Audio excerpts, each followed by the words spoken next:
Hello po mga kababayan, kalingap, ka-business, ka-papi, magandang buhay, good morning po.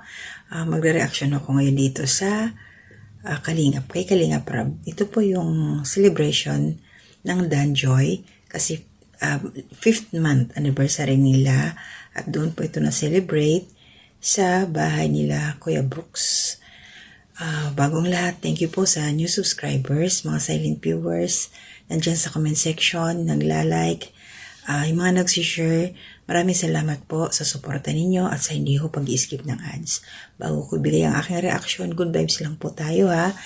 Pakinggan ho natin, ito po yung last part na kasi nagkaroon sila ng conversation sa loob ng kotse. Ito si Kalingap Dan at saka si Joy, mukhang nagkatapatan na itong dalawang ito. At the same time, pati rin ho dun yung sa mama ni Kalingap Dan, na corner din si Joy. Pakinggan muna natin ito. Joy, okay ka lang? Sorry kanina dun sa na-corner ka nila Kuya Brooks, pati ni Hana. Okay lang. Baka hindi ka komportable Nahiya lang. Sabihin mo lang pag hindi ka komportable sa ganang sitwasyon kasi ayoko naman na mapilitan ka lang bawat diba na nape-pressure ka sa kanila. Parang sabihin mo lang para kausapin ko sila. Hindi naman, masaya nga silang kausap na nakakatuwa. Okay ka lang? Okay lang. Teka Ikaw, lang. okay ka lang? Okay lang. Medyo nahiya lang ako, pero okay naman. Okay, thank you. At least alam ko na komportable ka naman. Basta sabi mo, sagot, kung ano lang yung mga gusto mo, kung ano yung mga tanong nila sa'yo, kung ano yung mga totoo mong nararamdaman, yun ay sabihin mo. Di ba baka nahihiya ka lang minsan, di ba sumagot ng totoo, kaya yun lang. Okay lang Okay lang. Baka next time, Joy, di ka na sumama. Or baka no choice ka na lang. Hindi naman. Okay lang. Okay lang. Na-feel ko naman yung pag-welcome nila sa akin at siguro sa sunod, di na ako mahihiya. Parang babawasan mo. Makikipagkwentuhan ka na. Ha? Grabe nga yung nila sa'yo, pag-welcome at saka Grabe nga na-feel ko din. Kulang na lang, ikasal na lang. Okay mga kalingap, hindi ko maitutuloy na maiparinig ko sa inyo ang kanilang conversation kasi meron akong yung sa background music. So dito lang itong napansin ko sa kanilang dalawa, kay Joy at saka kay Dan. Ayun nga,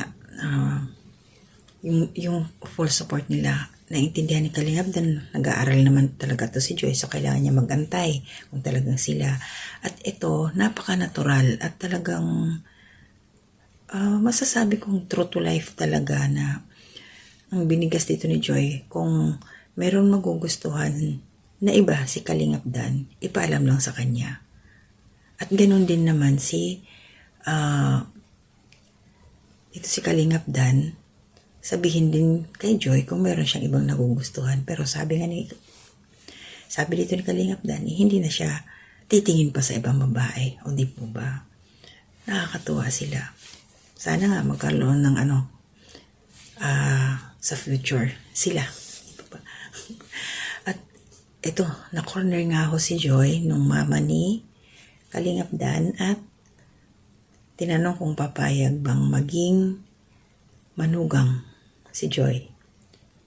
Sumagot naman po itong ating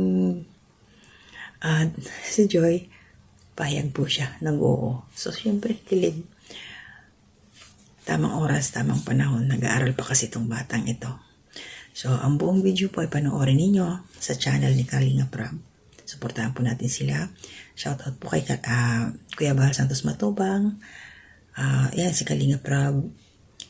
Si Ate Edna Vlogs. Mga kasamahan kong mga reactors sa Kalingap at saka sa Ka-Business Official. Please support po natin. So hanggang dito lang muna ako sa aking reaction.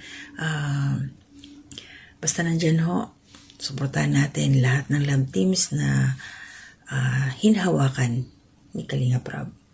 Para makatulong tayo, isang uri ng charity yan dito sa kanyang mga angels. At the same time, alam naman natin na meron siyang mga project pinapabahayan. So yun lang po sa lahat ng nakasuporta, thank you so much.